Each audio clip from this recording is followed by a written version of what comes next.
کہ ان کی تاریخ پیدائش جو ہے وہ صحیح یا جس کو ہم کریکٹ کون سی ہے، اس پر ہم تھوڑا سا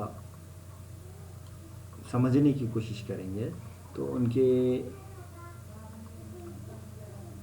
ان کے بھائی کا ایک قول ہے جس میں وہ کہتے ہیں کہ 1 جون 1936 کو الہ آباد میں پیدا ہوا. دراصل یہ سرکاری تاریخ پیدائش ہے. میں اس سے 4 سال قبل 1 جون 1932 کو باقاعدہ پیدا ہو چکا تھا. تو یہ جو ہے احمد جمال پاشا کی پیدائش وہ 1936 کا ذکر کر رہے ہیں. اب ہم اس کو حتمی مان لیں یا نہ مانیں، لیکن یہ تو اختلاف آج بھی جاری ہے، اس پر اور کوئی رائے ہم نہیں دے سکتے. لیکن ان کی جو دوسری ادبی خدمات ہیں، ان ادبی خدمات کے بارے میں اگر ہم دیکھتے ہیں تو انہوں نے ایک کام جو کیا تھا کہ اردو نثر میں خاص طور پہ ایسی نثر جو غیر افسانوی ادب کہلاتی ہے، جس میں انشائیہ نگاری ہے، طنز و مزاح ہے، یا پھر اس قسم کے جو موضوعات تھے انہی موضوعات پر انہوں نے طبع آزمائی کی ہے. ہم دیکھتے ہیں کہ جو تقسیم ہند کا واقعہ پیش آیا، اس کے بعد طنز و مزاح کا جہاں کہیں بھی اردو ادب کی طنز و مزاح کا ذکر کیا جاتا ہے اس میں احمد جمال پاشا کا نام شامل ضرور کیا جاتا ہے. اس کی وجہ یہ ہے کہ احمد جمال پاشا بحیثیت طنز و مزاح نگار جانے جاتے رہے ہیں. ان کے ادبی سفر کی شروعات 1950 میں لکھنؤ سے ہوئی، جو وقت اور حالات کے موافق لکھنؤ سے علی گڑھ، علی گڑھ سے لکھنؤ اور لکھنؤ سے سیوان، پاشا کے سسرال جہاں وہ لکھنؤ سے منتقل ہوئے اور تاحیات اقامت گزین رہے تک جاری رہا. ہم دیکھتے ہیں کہ وہ جس طرح کے حالات تھے اس کے مطابق لکھنؤ سے علی گڑھ گئے، پھر علی گڑھ سے لکھنؤ اور پھر لکھنؤ سے سیوان جو ان کی سسرال تھی، اور آخر میں وہیں پر مقیم رہے. انہوں نے اپنے ادبی سفر کی ابتدا طنزیہ و مزاحیہ مضامین لکھ کر کی ہے، اور زبان کا مزہ بدلنے کے لیے وہ بچوں کے ادیب بھی کبھی کبھی بن کر ہمارے سامنے آ جاتے ہیں، تنقید نگار بنتے ہیں، اور کبھی کبھی سنجیدہ مضامین بھی لکھتے دکھائی دیتے ہیں. یعنی احمد جمال پاشا تہدار شخصیت کے مالک تھے. وہ ایسے نثر نگار تھے جن کو غیر افسانی نثر میں مہارت حاصل تھی، یعنی کہ کبھی نقاد بھی بن رہے ہیں، کبھی سنجیدہ مضامین بھی لکھ رہے ہیں، کبھی طنز و مزاح بھی کر رہے ہیں، کبھی بچوں کے مضامین بھی لکھ رہے ہیں. تو اس طرح سے ان کو افسانوی نثر میں خاص طور پہ بڑی مہارت حاصل تھی.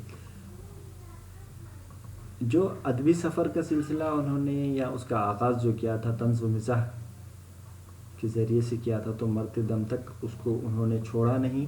آخر دم تک بھی انہوں نے اسی لباس کو اپنائے رکھا، اور طنز و مزاح کو اپنے مرنے تک، اپنے انتقال تک انہوں نے مستقل پوشاک کے طور پر اس کو استعمال کیا، اس کو رکھا. ان کے اسلوب میں طنز کا غالب رنگ ملتا ہے، یعنی کہ ان کا جو نثر ہے اس میں ہم دیکھتے ہیں کہ طنز بہت زیادہ دیکھنے کو ملتا ہے. خاص طور پہ زندگی کی جو آخری دہائی میں انہوں نے وقت اور حالات کے تقاضوں کو پورا کرنے کے لیے کبھی طنز و مزاح کی شاہراہ کا سفر کیا تو کبھی پگڈنڈی پر چل پڑے. اس طرح سے ایسے کام ہم دیکھتے ہیں کہ طنز و مزاح کی شاہراہ کا سفر اور کبھی پگڈنڈی پر چل پڑے. ایسا کیوں کہا گیا ہے؟ اس کی وجہ یہ بتائی جاتی ہے کہ طنز و مزاح کے ساتھ ساتھ انشائیہ نگاری کی طرف بھی انہوں نے دھیان دینا شروع کیا. انشائیہ نگاری میں طنز و مزاح کو بڑی اہمیت دی جاتی ہے. طنز و مزاح کا کچھ حصہ انشاء نگاری سے جڑا ہوا ہوتا ہے. اسی کو مد نظر رکھتے ہوئے یہ کہا جا سکتا ہے کہ انہوں نے یہ پگڈنڈی ہی جو پگڈنڈی پر چلنے کی راہ انہوں نے شروع کی تھی، وہ پگڈنڈی کچھ اور نہیں بلکہ انشاء نگاری تھی. طنز و مزاح اور احمد جمال پاشا ایک دوسرے کے لازم و ملزوم بن چکے تھے، مگر جب اردو انشائیہ بحث کا موضوع بنا ہوا تھا تو انہوں نے بھی انشائی کی طرف ارادی طور پر رجوع کیا اور انشائیے کا بغور مطالعہ کیا. تو اس دور میں ہوا یہ کہ ویسے تو طنز و مزاح میں احمد جمال پاشا نے ہمیشہ سے اپنے آپ کو مصروف رکھا، اس کو کبھی ترک نہیں کیا. لازم و ملزوم کی شکل طنز و مزاح اور احمد جمال پاشا کی بنی ہوئی تھی، لیکن جب انہوں نے انشائیے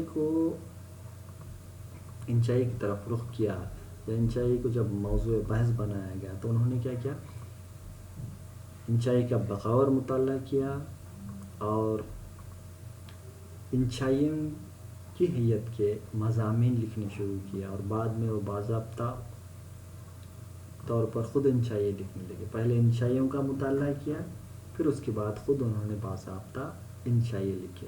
ان کے انشائیوں کا کوئی مجموعہ منظر عام پر نہیں آیا ہے، ایسا ایک بات بتائی جاتی ہے، لیکن انہوں نے بہت سارے انشائیے بھی لکھے ہیں. تو ہم ان باتوں سے یہ سمجھ سکتے ہیں کہ جو انہوں نے طنز و مزاح کی راہ اپنائی تھی، اس راہ پر چلتے چلتے انہوں نے جو کام کیا ہے وہ کام ایسا ہے جو ان کی آخری سانس تک چلتا رہا، اور آخری سانس تک بھی وہ اپنی اس فن کو انہوں نے چھوڑا نہیں، طنز و مزاح کو. اور اس سے ہٹ کر یا تھوڑی سی جو مختلف رائے ہے اسی کا ایک حصہ جس کو ہم کہہ سکتے ہیں جو کہ انشائیہ نگاری ہے، اس پر بھی انہوں نے اپنے خاص طور پہ طب آزمائی کی، اور جس میں انہوں نے بہت زیادہ انہیں کامیابی ملی یا اچھے انہوں نے کام بھی کیے. جو انشائیے کے موضوع ہیں، جیسا کہ ہم نے دیکھا کہ بے ترتیبی عنوان سے جو انشائیے کا موضوع ہے، اس سے ہم سمجھ سکتے ہیں کہ انہوں نے کس طرح کے موضوعات پر انشائیے لکھے ہیں. بے ترتیبی ایک ایسا انشائیہ جس میں انہوں نے بالکل ہر ایک کے مختلف جگہوں پر جو بے ترتیبی ہوتی ہے، جو ہم دیکھتے ہیں کہ لوگوں میں زندگی گزارنے کا سلیقہ نہیں ہوتا، یا پھر لوگ اس طرح سے اپنے اندر ڈسپلین نہیں رکھ پاتے، یا سب جانتے بوجھتے بھی لوگ اس قسم کے حرکات کرتے ہیں، تو اس کی وجہ سے ہم دیکھتے ہیں کہ ہم کو کس طرح کے نقصانات اٹھانے پڑتے ہیں. اس پر انہوں نے بڑا ہی مزیدار یہ انشائیہ لکھا ہے بے ترتیبی کے عنوان سے.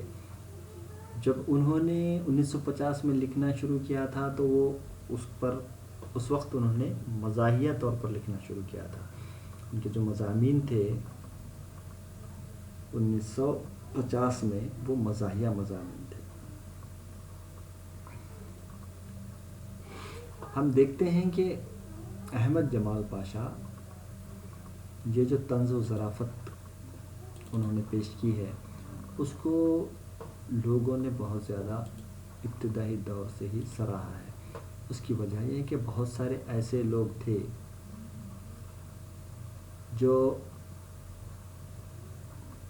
شروعاتی دور میں تو طنز و مزاح کی طرف انہوں نے رخ کیا، لیکن اس کو آخر تک قائم نہیں رہ سکے. یہاں پہ ہم دیکھتے ہیں کہ احمد جمال پاشا نے اپنی پوری زندگی طنز و مزاح کے لیے وقف کر دی. اردو ادب میں انہوں نے خاص طور پہ طنز و مزاح کو بڑی خوبصورتی کے ساتھ پیش کرنے کی کوشش کی.